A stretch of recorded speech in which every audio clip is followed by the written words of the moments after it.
Esto es Noticias entre Políticos. No todo lo que brilla es oro en el terreno del debate. Noticias entre políticos. ¿Usted considera que la Procuraduría General de la República ha manejado correctamente el caso Odebrecht?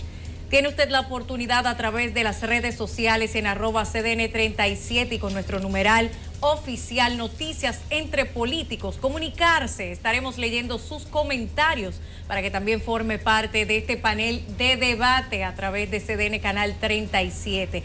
Y aunque nos estamos enfocando en el aspecto del manejo de la Procuraduría General de la República, parte de ese manejo también, distinguidos, es el aspecto de que en un principio todo esto salió a relucir bajo la premisa de un acuerdo de resarcimiento. La palabra resarcir.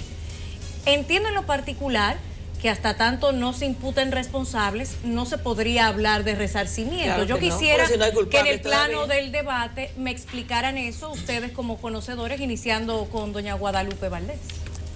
Bueno, yo quiero, antes de referirme a la pregunta, señalar lo que plantea la producción sobre por qué ha fracasado la Procuraduría en torno al caso de Odebrecht. Y quiero dar algunos elementos. Primero, la Procuraduría fracasó en el primer acuerdo que propuso al país para homologar un acuerdo con Odebrecht. Primero, pero además de que fracasó porque estuvo mal instrumentado y que además pagó una cantidad de dinero para que se formulara ese acuerdo, que el país aún no conoce cuánto dinero se le pagó a los abogados para hacer ese primer acuerdo. Y ese es un dato que la Procuraduría tiene que brindarle al país porque es dinero público también. Segundo, en aquel momento el procurador dijo en una nota de prensa que había cobrado ya $30 millones de adelanto de los 192 millones que iba a dar Odebrecht por el acuerdo que se hizo.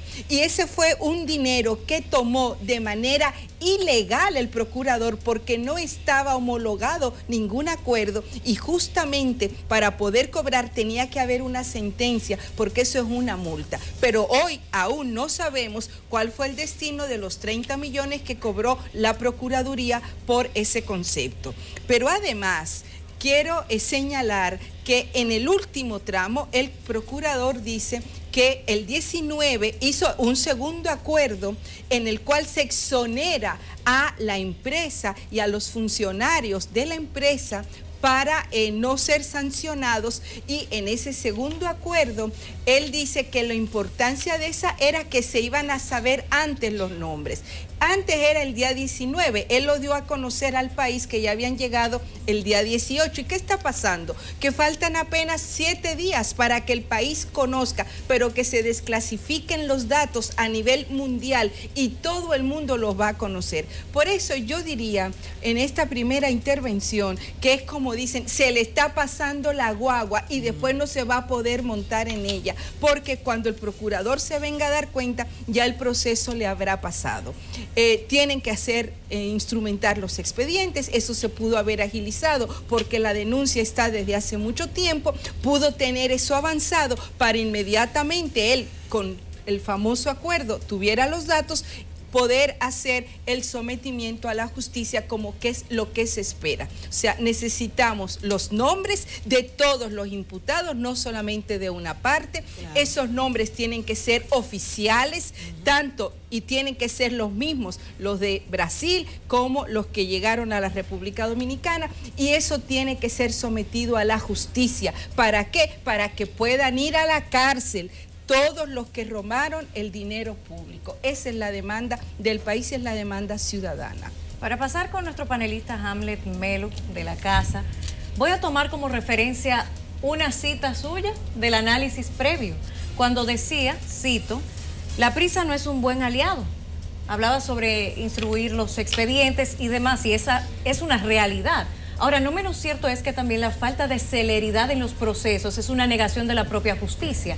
En ese sentido, ¿qué manejo entiende que debería o ha tenido la Procuraduría General de la República con respecto al caso Odebrecht? ¿Ha sido oportuna o entiende que ha tenido algún tipo de inconvenientes en el camino que pudiese subsanar? Bueno, para mí ha sido oportuna. Lo que quizás ha habido un poco de información, que es lo que la población hasta cierto punto le está quizás creando un poco de suspicacia. Ahora bien, mi querida amiga doña Guadalupe hablaba de qué se ha hecho con el dinero. Los 30 millones que recibió el Estado Dominicano están en una cuenta del Estado Dominicano. Evidentemente el presidente tendrá que decidir en qué se va a invertir esos fondos. Son 184 millones que se debe de pagar a la República Dominicana como compensación. Eso evidentemente no compensa, porque lo mal hecho, nada lo puede compensar. O sea, es un monto que se va a pagar porque lo establece una ley, pero para mí, el caso de lo mal hecho, no hay forma como pagarle sobre todo al pueblo ese uso desaprensivo que se ha tenido con el dinero del Estado. Evidentemente, han habido costos, han habido gastos que se ha incurrido el Estado para formular un expediente que vaya concatenado con lo que son las partes involucradas, con lo que son todo aquel que tiene que ver con eso. Ahora bien, hay otro dato interesante, y es que el expediente, tan pronto sea ya formulado de forma, digamos, ya final en el tribunal, que evidentemente tendrá que hacerse los próximos días, toda aquella información que sea relacionada con eso va a ser colgado en lo que es la página del Ministerio. Para todo aquel que entienda que necesita información adicional, van a estar ahí plasmadas en la página web o en el sitio web de la Procuraduría. De manera que yo creo que con esa información también tendrán todo aquel ciudadano o aquella ciudadana que entienda que hay informaciones que, bueno, de una forma u otra le falten o puedan consultar, pero sobre todo que el procurador ha dicho claro y de forma enfática, todo aquel que esté involucrado va a estar en el expediente. Se van a dar nombres, se van a dar apellidos, o sea, se van a dar información que la población espera con ansia, porque al final la población eso es lo que quiere, o sea, que se den la información, pero si lo hacemos deprisa, si lo hacemos de una forma, digamos, con mucha celeridad, que es lo que evidentemente el pueblo espera, se pueden cometer errores. Yo creo que los errores son graves para cualquier procedimiento, penal, civil, no importa la índole lo que sea, o sea, son graves. Y como tú bien mencionas, si cometemos errores, pueden ser errores que la población evidentemente no le va a perdonar ni al procurador, ni mucho menos al presidente de la República. Pero hay que entender algo, porque el país tiene la mala costumbre de entender que somos presidencialistas, o sea, que nos sometemos y pertenecemos al presidente de turno. Me refiero para el tema de los deberes y derechos, y realmente no importa que se trate esta vez del procurador o del presidente, sino de lo que establece la Constitución y las leyes. Ahora bien, a confesión de partes, relevo de pruebas. Se habla de un resarcimiento por el duplo del soborno, 92, y por tanto los 184 corresponderían al duplo. Pero, ¿de dónde se saca que son 92 millones de dólares más allá de las declaraciones de la propia empresa Odebrecht? ¿De dónde se puede validar esa información si quien los recibió no ha sido imputado? No sé si Josefa quiere responder o yo puedo rápidamente mencionar, pero prefiero que mi querida Josefa... ¿Dónde está? No solamente no ha sido imputado, sino que aquí no se ha mencionado a nadie. Aquí no se ha mencionado nombres. Aquí todo está oscuro. Aquí todo está guardado. Aquí todo se está cociendo de manera muy lenta. Y ese cocimiento puede dar al traste con ese confusionismo que regularmente le afecta a las mentalidades de los dominicanos y las dominicanas, cuando en medio de lo que es la desconfianza que presentan ante este proceso, te detienen en la calle y te dicen: ¿usted cree que realmente, hasta los periodistas, usted cree que realmente esto de Odebrecht llegará a feliz término? ¿Usted cree que se darán los nombres de las personas? ¿Se darán los nombres reales? ¿O se le dan nombres distintos a los que están? Entonces uno contesta y dice de manera reflexiva: es que en medio de la desesperanza, en medio de la desconfianza, en medio de la falta de transparencia, de un proceso que comenzó mal, un proceso de investigación que comenzó mal, y hablábamos ahorita de aquella famosa comisión, luego de los acuerdos de homologación, los acuerdos que costaron recursos, que tienen que dar respuesta en términos de lo que son esos recursos y que se hicieron en su momento determinado también la Procuraduría, cómo eso se manejó. Pero además, nosotros creemos en una lista homologada con la lista de Brasil. En medio de todo este proceso de confusión, en medio de un proceso en que se le está jugando al tiempo, en una táctica dilatoria, donde algo que pudo haber sido rápidamente instrumentado se ha mantenido en oculto, se ha mantenido en una pasividad, en una lentitud de acciones por parte de la Procuraduría General de la República. Falta gallardía, falta coraje para enfrentar esto, falta decisión. Y tenemos un pueblo dominicano que está ahí esperando por todas esas respuestas que complementan las preguntas que se ha hecho este panel. Y nosotros tenemos el compromiso de presionar para que esto ocurra. Anda una lista por ahí que no es de carácter oficial, pero sí es de carácter, sí es oficiosa. Oficiosa porque obviamente no es, y el propio procurador dijo que eso que anda por ahí no es una lista oficial. Aún así, perdón, las intenciones... Ayer llegó una, pero hoy hay otra. Hoy hay otra más. Con nombres agregados. ¿Ustedes no han visto la de otra hoy? en portugués, incluso. En portugués, que Sí, se ve... pero qué bueno destacar Pero oigan, que la Procuraduría dice que eso no es oficial. O sea, No, son por personas eso yo que le están digo especulando. Sí, No, Por eso le digo a ella que que hay eso una es, que información. eso en vez de hacerle y bien, hay en vez de otra. hacerle sí, daño. pero entonces, esto tiene que tener una intención alevosa de estar sacando cosas que no son oficiales. O se están mandando mensajes. Probablemente sea eso. Porque también en política se utiliza el amedrentar, el enviar mensajes, en confundir, en dañar imagen y todo ese tipo de cosas. Pero nosotros, responsablemente, lo que estamos exigiendo es que se digan los nombres correspondientes esto a la manifestación de las pruebas. Y que caiga quien caiga, como dijo el Partido Revolucionario Moderno, que es el primero que ha dicho, que ha solicitado, que se den las listas y que los nombres sean los que corresponden. Que no haya ocultamiento, ni mucho menos vacas sagradas en este proceso. Por esto, entonces, cada investigación trae también una contrainvestigación. Por el hecho de que tenemos que llegar a feliz término. Y partimos de un punto, Brasil, dimos pasos, Estados Unidos, consultas y demás, completando el expediente. Los nombres no hay que traducirlos de ningún idioma al español, al castellano.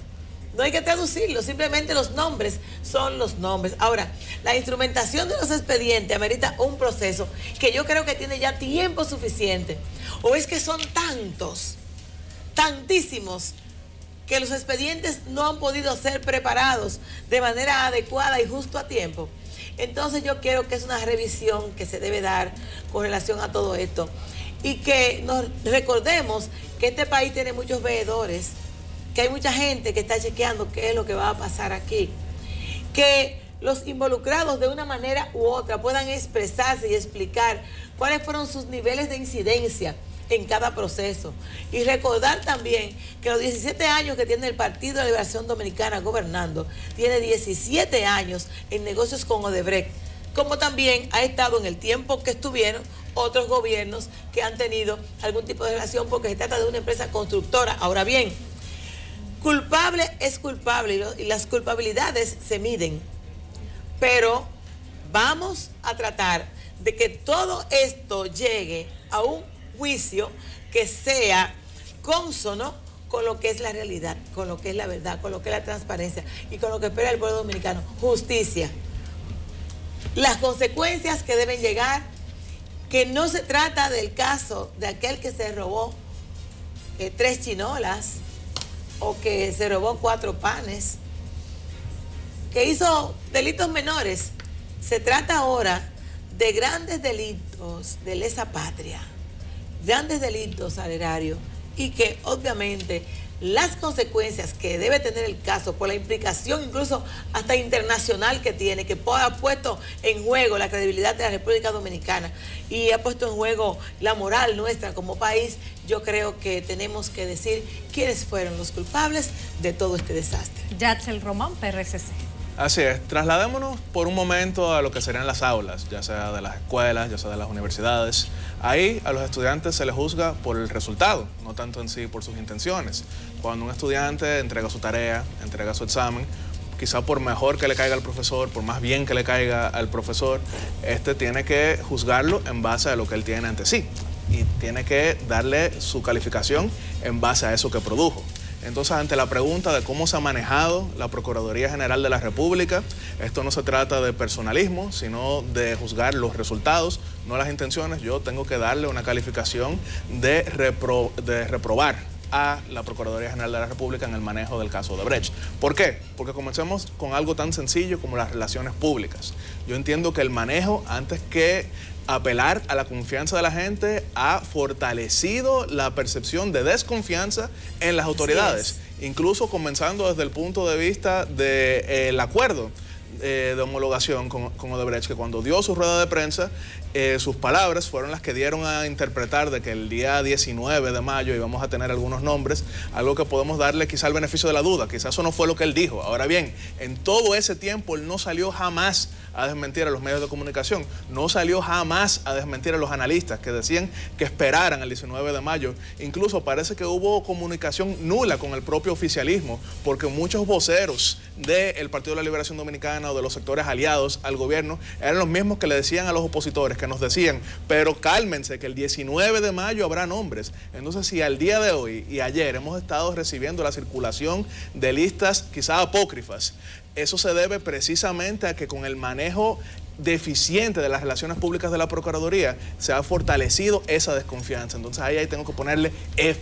Ahora, también en lo que sería el manejo en base a la información que la ciudadanía espera legítimamente recibir, que les ha otorgado suficiente tiempo para que tramiten todo esto, también ahí tengo que ponerle una F, porque mientras todos los demás países, ya sea Perú, ya sea desde luego Brasil, ya sea Colombia, ya sea Panamá, han surgido nombres, han surgido montos, ha surgido información, pero en República Dominicana todavía tenemos morbo, un morbo que yo no caigo en él, yo no voy a caer aquí en especulaciones. Ahora bien, tampoco puedo pedirle a la ciudadanía que ignore el hecho de que sencillamente no tenemos nada.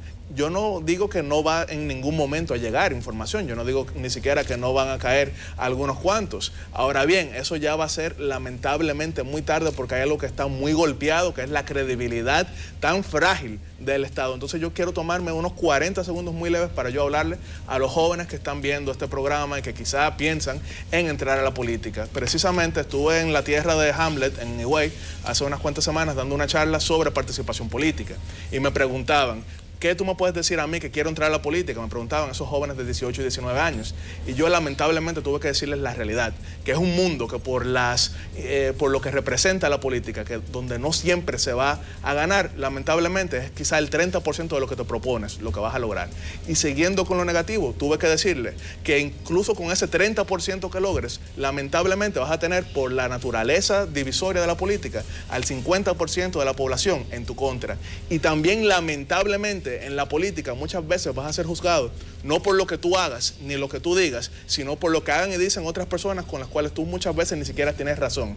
Ahora bien, me preguntan por qué les hablo de esa manera, porque la realidad es que estos jóvenes que ven el escándalo de Odebrecht, que ven todo tipo de escándalos y que ven las frustraciones que conlleva la función política, que sepan que eso no tiene que ser así, que ustedes pueden venir a la política y fortalecerla, ustedes pueden venir y dignificarla, y que sepan que no tiene que ser de la manera en que se está viendo hoy en día. Si la política no está funcionando, son ustedes los que tienen el poder de cambiarla, y les hago un llamado para que esto que estamos viendo quede sencillamente en el cenicero de la historia, que es donde tiene que estar.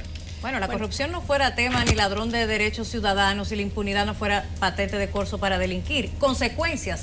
¿Cuál es la parte procesal en el caso de Odebrecht República Dominicana? ¿Qué es lo que procede y no tanto llevarse de los ruidos y los rumores? Pero yo quisiera hacer una precisión, porque es que nosotros decimos que no hay ningún imputado en la justicia, pero es que el propio acuerdo último que homologó la Procuraduría y que fue sentenciado ya por un juez, reconoce que el señor Ángel Rondón es el único responsable de los 92 millones que se dice que él recibió. O sea, nosotros tenemos una persona que en la información de Brasil y en el acuerdo que homologó República Dominicana en su justicia, es el único nombre que dice que está involucrado en el caso. Entonces, ¿por qué no se ha sometido ya el expediente del señor Ángel Rondón? ¿Por qué hay que esperar más tiempo? ¿Por qué hay que esperar? Porque los nombres que estamos esperando son los nombres a los que se le entregó el soborno. El sobornar, o sea, el que sirvió de instrumento.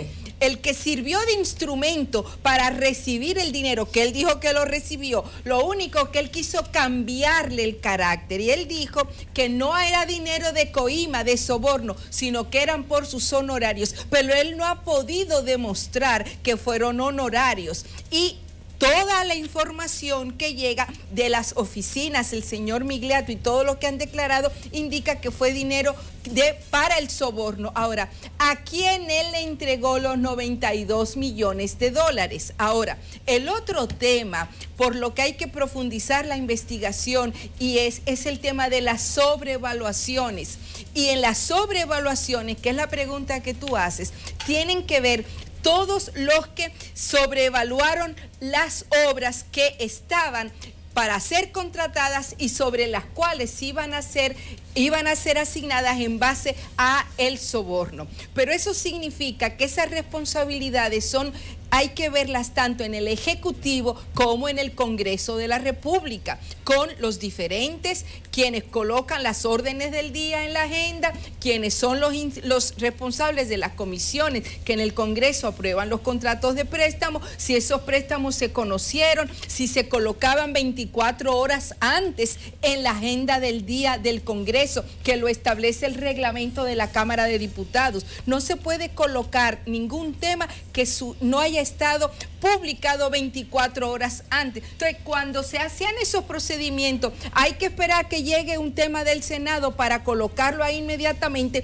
era porque se estaba esperando un contrato de préstamo que no tenía informe, no había sido estudiado y los legisladores no teníamos el tiempo suficiente ni para leer el expediente ni para poder hacer las consultas del lugar. Entonces se aprobaban por una mayoría mecánica en el Congreso, pero que no solamente era esa mayoría del partido que tiene la mayoría, sino que había una confluencia entre las diferentes fuerzas políticas que controlan el Congreso. Y ahí hay que ver la votación incluso de las diferentes fuerzas políticas en el Congreso, que tienen una responsabilidad también. Pero a pesar de la mayoría, no se pasa una regulación a lo interno del Congreso, doña Guadalupe. No hay un reglamento y una revisión. Hay un reglamento en el Congreso que dice que la orden del día, los puntos que van a la orden del día, tiene que ser formulada una semana antes por la comisión coordinadora y por lo menos tiene que ser publicada la orden del día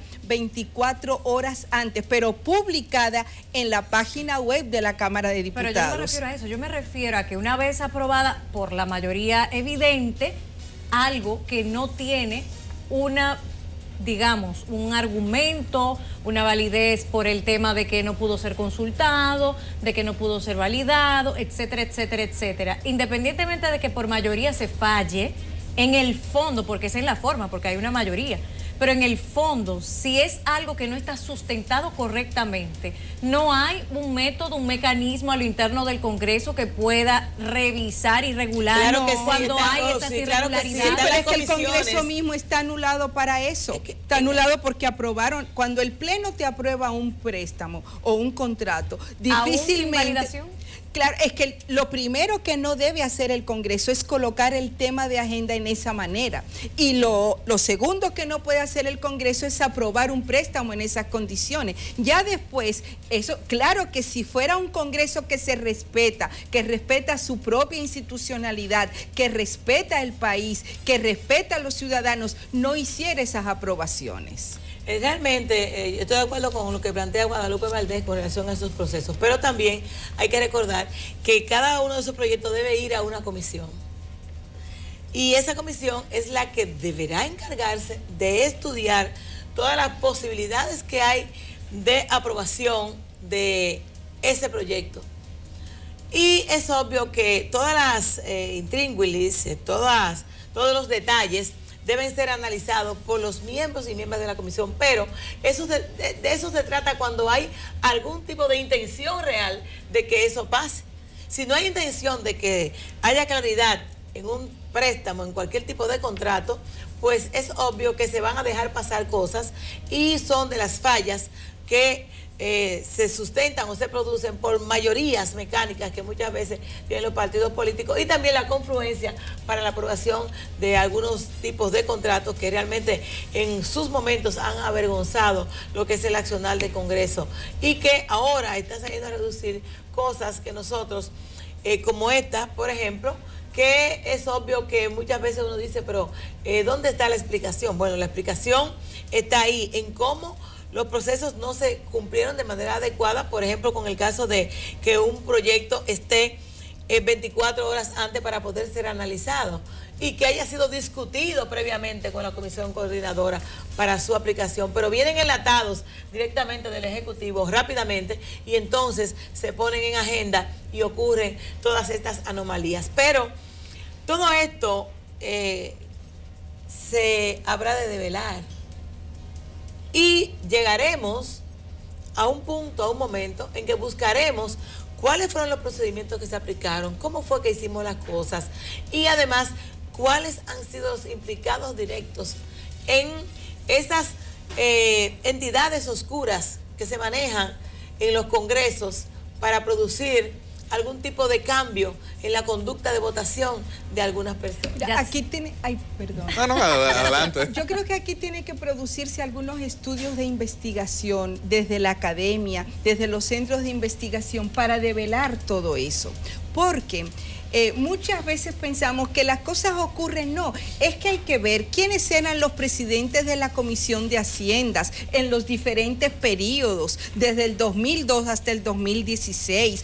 ¿Cuáles fueron los préstamos de contrato que no fueron con informe de esas comisiones al Pleno y que fueron aprobados? O sea, hay una serie de variables que deben ser analizadas para no recaer solo en los ejecutivos, porque es que si no vamos al fondo de las raíces estructurales de la corrupción y la impunidad, pasa lo que planteaba Yacel hace un momento, y yo te quiero decir a ti y a todos los que nos ven, hay que generar cambios en la forma de hacer la política para que haya esperanza en este país. Y en los jóvenes, no el 30%, está en ustedes la posibilidad de cambiar la cultura política. Cuando digamos no a la impunidad, no al clientelismo, no a la corrupción, estaremos construyendo no es la política. Una política es la diferente. politiquería que muchas veces utilizan los políticos. Y quiero decir aquí que todos los proyectos tienen que ir con un informe, aun cuando sea un informe motrenco,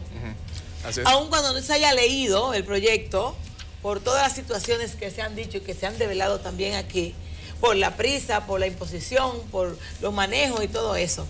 Pero realmente nosotros tenemos que ser responsables en enderezar los procesos, en enderezar también lo que ha sido nuestro accionar dentro del Congreso Nacional de los legisladores y legisladoras. Pero además, en cada proceso de esos que hablaba Guadalupe, ha habido también presidentes de la Cámara de Diputados, presidentes del Senado de la República, ha habido presidentes de la República, ha habido presidentes de comisiones, como bien dijo Guadalupe, ha habido una cantidad de personas involucradas en los procesos, en los sanos y en los no sanos, que es obvio que cada quien tendrá que dar una respuesta en el momento determinado que se amerite. Hay respuestas que quedan en el aire también, porque hay respuestas que quedan en el aire, doña Josefa, porque, por ejemplo, por ponerlo sencillo y en palabras de doña Guadalupe, cuando se refería a los 92 millones por parte del señor Ángel Rondón. Una cosa es la intermediación comercial y otra cosa muy distinta es un soborno. Y entre una y otra palabra hay fondos totalmente distintos y para lo que hay consecuencias totalmente distintas. Claro, por pero supuesto. Eso ha pasado, como dicen popularmente, pasado pisado. Y entonces esa es la parte en donde viene la suspicacia, sin pena ni gloria.